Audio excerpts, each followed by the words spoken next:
Imagine standing in the center of your home, surrounded by decades of memories, and realizing that your clutter is more than just stuff.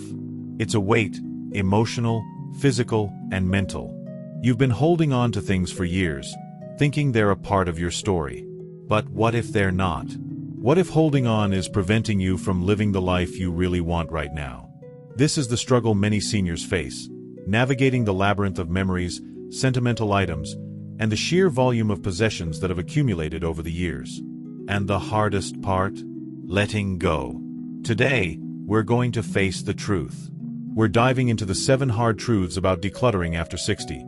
Truths that will not only help you clear out the physical clutter in your home, but also the emotional clutter that's been holding you back from living your best life. 1. The first hard truth. It's not just about stuff, it's about your life story. When Carol, a 68-year-old woman, looked around her house, she was overwhelmed. Over 40 years of living in the same home, filled with treasures, trinkets, and piles of items from different chapters of her life.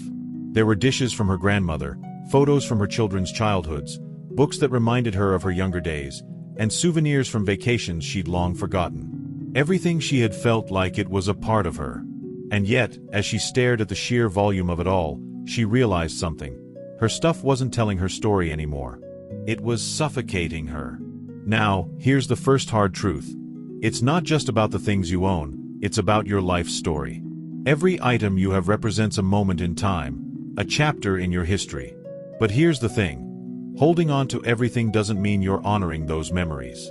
Sometimes, it's just a way of avoiding moving forward. Carol had to face a difficult realization. She didn't need to keep everything to preserve her story. Some things served no purpose in her present life, and by keeping them, she wasn't holding on to her memories. She was holding on to her past, stuck in a time she had already moved beyond. This is a common struggle for many seniors. You hold on to things because they remind you of something. Something good, something happy, something that once mattered. But does it still serve you today? Does it enhance your life now? Or is it just taking up space and weighing you down? Carol decided that in order to move forward in her life, she needed to focus on what truly mattered today, not what mattered decades ago. She started by tackling one room at a time, but her approach wasn't just about physical space, it was about emotional space. And as she went through each item, she realized she wasn't losing pieces of her life.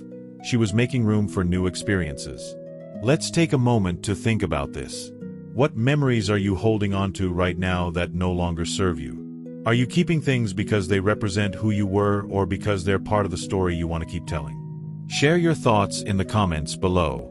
We all have those items that we feel guilty about letting go of. But by acknowledging it, we start the process of letting go, emotionally, not just physically. 2. The second hard truth. You have limited energy. Use it wisely. One of the biggest barriers Carol faced was not just the emotional weight of her things. It was the physical and mental exhaustion that comes with trying to declutter. After years of accumulation, where do you even begin? How do you have the energy to go through it all? Here's the second hard truth. You have limited emotional and mental energy. As we age, we don't have the same stamina we once had, and that's okay. But the key is, use your limited energy wisely. This means making your decluttering process easier by working smarter, not harder. Carol quickly realized that she couldn't spend hours on end sorting through every single item in her home. It was overwhelming, physically and emotionally draining. So, she came up with a strategy, the 10-minute declutter sprint. She set a timer for just 10 minutes and focused on a small area. A drawer, a shelf, a corner.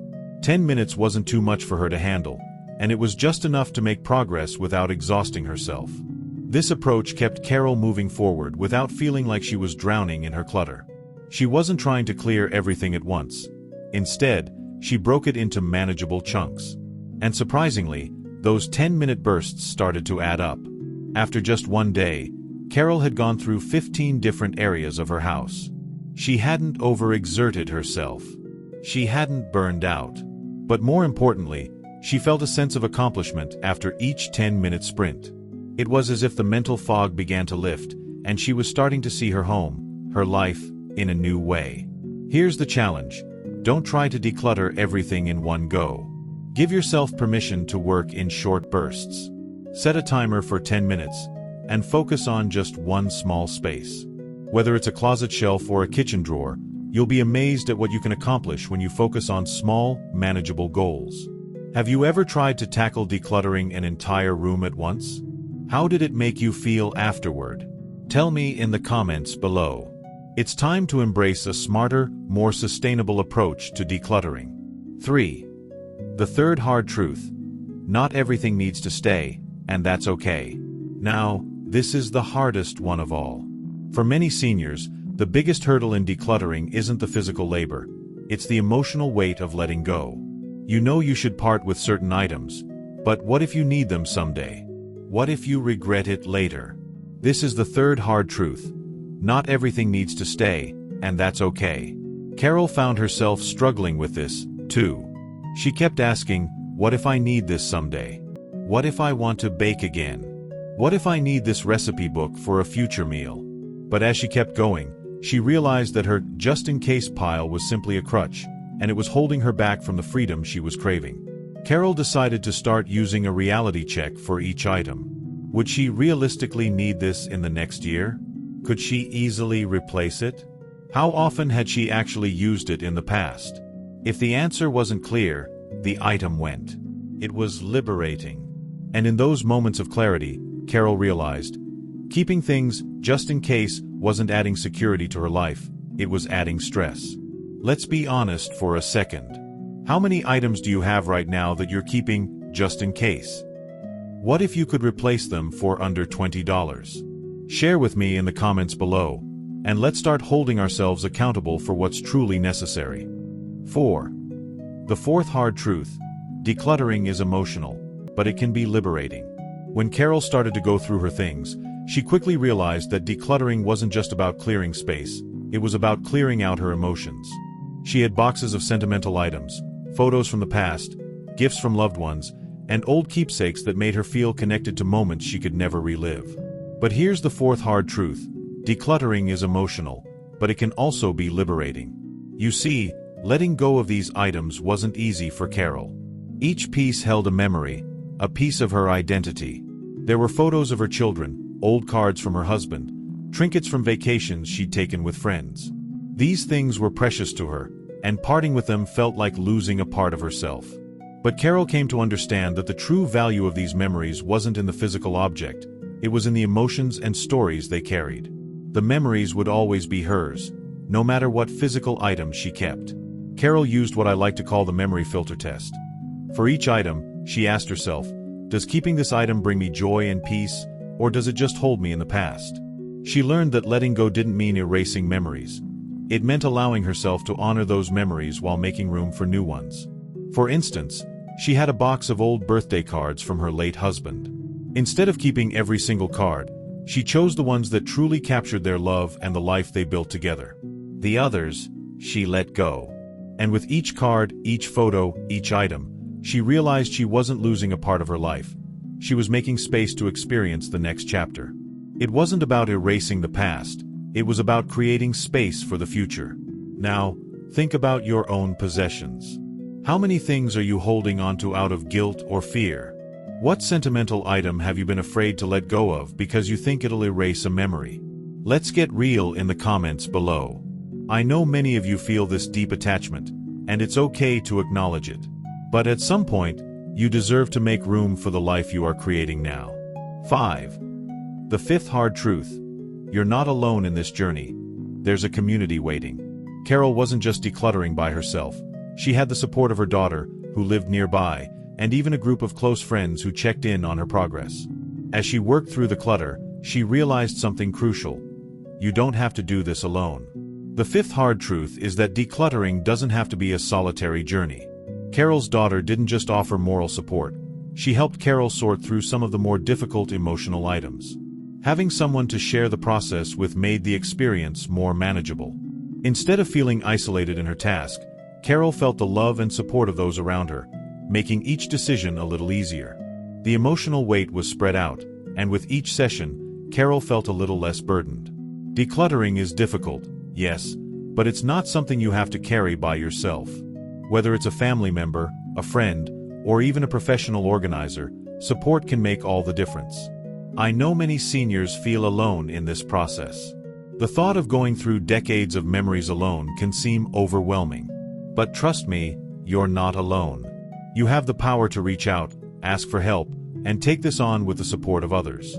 If you don't have close family nearby, there are online groups, senior-focused organizations, and even local volunteer programs that can offer guidance and assistance.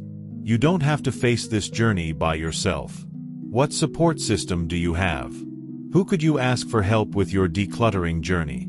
Share with me in the comments. Together, we can create a community of support that makes this process easier and less stressful for everyone involved. 6. The sixth hard truth. Your belongings should serve your current life, not your past. One of the most liberating realizations Carol had was that her belongings didn't need to reflect who she used to be. They needed to reflect who she was becoming. After decades in her home, Carol had accumulated items from various chapters of her life. But as she went through her things, she realized that many of those items no longer served her current life. The business suits, the china she never used, the kitchen gadgets collecting dust, they didn't match the woman she was becoming in her retirement. Here's the sixth hard truth. Your belongings should serve your current life, not your past. Carol found that when she looked at things through the lens of her present and future, it was easier to let go. She had become a woman who wanted peace, simplicity, and the ability to focus on the things that brought her joy. She took a step back and asked herself, does keeping this item help me grow into the person I want to be now, or is it just holding me back? For Carol, this was a game changer. The suits from her corporate days? Gone. The old serving platters that she hadn't used in years? Gone. She realized that keeping things just because they once served a purpose wasn't helping her embrace the new chapter of life she was in. It was holding her back. Think about your life right now. What items are you holding onto because they remind you of who you were, not who you're becoming? Share with me below. What items are you ready to let go of so you can move forward? 7. The seventh hard truth. Decluttering is about embracing freedom. As Carol reached the final stages of her decluttering process, she realized that it wasn't just about getting rid of things. It wasn't just about emptying out rooms, closets, and shelves. What she had truly been doing this entire time was making room for freedom. Freedom to embrace a new chapter of life, freedom to think clearly, and freedom from the mental and emotional weight of unnecessary possessions. Here's the seventh hard truth. Decluttering is about embracing freedom, not just cleaning out your space. Carol had spent decades accumulating things that she thought defined her life. But as she went through her home, each item she let go of represented something more, a step toward a life she had been waiting for. A life where she no longer felt shackled to the past, where she could fully experience the present, and where the future felt wide open. Her home was no longer just a place filled with memories. It was becoming a sanctuary that reflected her new journey. The emotional and physical clutter was gone, and in its place, Carol found clarity, peace, and even excitement for the future. She had cleared the space to make room for things that truly mattered. Things like new experiences, new friendships, and a new sense of purpose. And here's what was most surprising to Carol. She wasn't just getting rid of her belongings, she was rediscovering herself. By the end of the decluttering process, Carol had donated or given away over 80% of her things. She didn't feel loss, she felt lighter. She had let go of items that had once represented who she thought she was, and in the process, she created space for who she was becoming. The freedom to evolve was the true gift she received. Now, ask yourself, what does freedom look like for you? What would your life feel like if you weren't weighed down by your possessions? What could you do if you had the space, physically, mentally, and emotionally, to live the life you truly desire? I want you to reflect on that. What's keeping you from your freedom? What clutter, emotional, physical, or mental, is holding you back from stepping into the life you're meant to live? If Carol's story resonates with you, and if you're ready to make your own transformation, I encourage you to take the first step today. Don't wait. You have the power to declutter your space and make room for the life you want. Start small, start today, and watch how it changes everything. Hit that like button if this story touched you, and share it with someone who needs this encouragement. Let's make the next chapter of our lives the best one yet. And if you're ready for more strategies, support, and tips, click subscribe and turn on the notification bell. I'm here to help you with every step of your decluttering journey, one moment at a time. Leave a comment below and tell me, what's the first thing you'll let go of today? Let's take this journey together.